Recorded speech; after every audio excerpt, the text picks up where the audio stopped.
के पास हम लौटेंगे।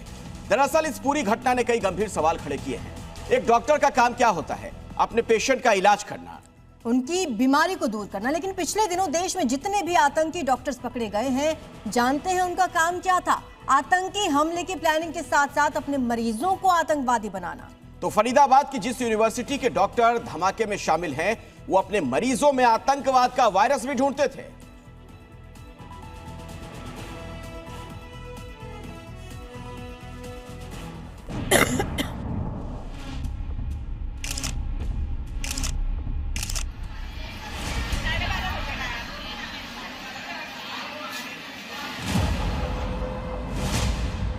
Doctor Umar, doctor Muzammil, doctor Shaheen, तीन आतंकी डॉक्टर्स की ये तिकड़ी सफेद कोट की आड़ में आतंकी साजिशों का ताना बाना बुन रही थी। ये खुलासा तो हो चुका है, लेकिन इनकी साजिश का एक सिरा उन मरीजों से जुड़ा रहा है जिनका ये इलाज करते थे। आतंकी डॉक्टर्स पर विस्फोटक खुलासा, दहशतगर्दी का पेशेंट प्लान एक्सपोज्ड। जी हां, दिल्ली ब्लास्ट केस में पेशेंट मॉड्यूल सामने आ रहा है, जिसमें doctor Muzammil, lady doctor Shaheen और डॉक्टर उमर मरीजों की मदद के बहाने ऐसे शिकार ढूंढते थे जिनका वो अपने आतंकी मिशन में जरूरत पड़ने पर इस्तेमाल कर सके।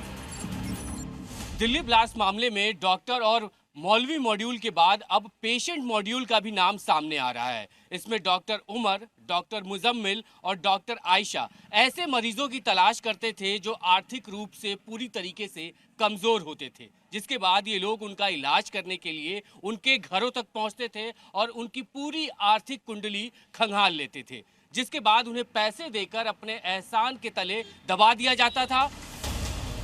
हम आपको ऐसे ही एक मरीज के बारे में बताएंगे जिसका इस्तेमाल आतंकी डॉक्टर उमर ने दिल्ली ब्लास्ट में किया। लेकिन पहले ये जान लीजिए कि ये पेशेंट मॉड्यूल है क्या।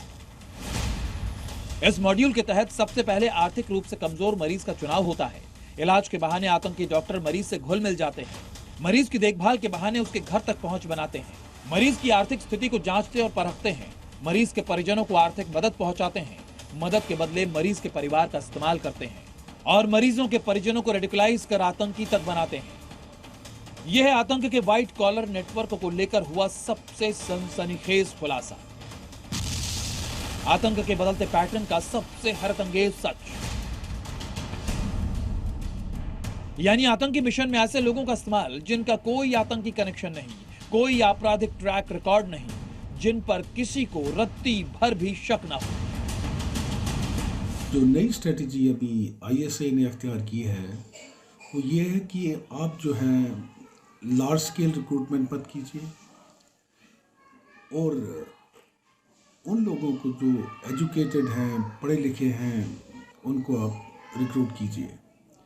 इसमें ये देखने को आया है कि अगर आपके पास कोई आपराधिक रिकॉर्ड नहीं है तो ऐसे लोगों को ढूंढने में पुलिस को बहुत मेहनत करनी पड़ेगी। अब आपको दिल्ली ब्लास्ट करने वाले आतंकी डॉक्टर उमर के ऐसे ही एक मददगार के बारे में बताते हैं जिसका उसने अपने मिशन में इस्तेमाल किया। इस मदद का नाम है बाशिद, जो कि फरीदाबाद के धौज गांव का रहने वाला है। आतंकी डॉक्टर मुजम्मिल ने बाशिद के पैरालाइज हो चुके पिता का इलाज किया था। डॉक्टर मुजम्मिल इलाज के दौरान बाशिद और उसके परिवार से घुल मिल गया। डॉक्टर मुजम्मिल ने बाशिद के घर पहुंचकर उसकी आर्थिक हालात को जांचा परखा। डॉक्टर मुजम्मिल ने बाशिद को डॉक्टर शाहीन और डॉक्टर उमर से मिलवाया। बाशिद को अल-फलाह यूनिवर्सिटी में क्लर्क की नौकरी दिलवाई। बाशिद को रेडिकलाइज कर उसे अपने आतंकी मिशन का हिस्सा बनाया।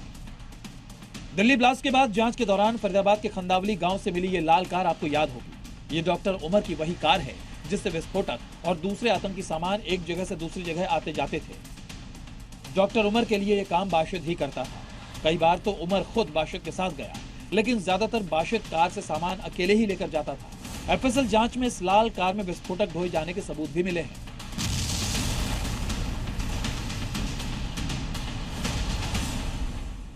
आतंकी डॉक्टर्स की टीम अल-फलाह यूनिवर्सिटी में आए मरीजों में से ऐसे लोगों को ही चुनती थी जो कम पढ़े लिखे हों और जिनकी माली हालत ठीक ना हो। ये लोग इलाज और आर्थिक मदद देकर धीरे धीरे उनका ब्रेन वॉश करते, फिर उनसे अपना काम निकालने के लिए मोहरे की तरह इस्तेमाल करते। बाशिद आतंकी डॉक्टर्स की तिकड़ी के पेशेंट मॉड्यूल का एक ऐसा ही मोहरा था। ब्यूरो रिपोर्ट, जी मीडिया।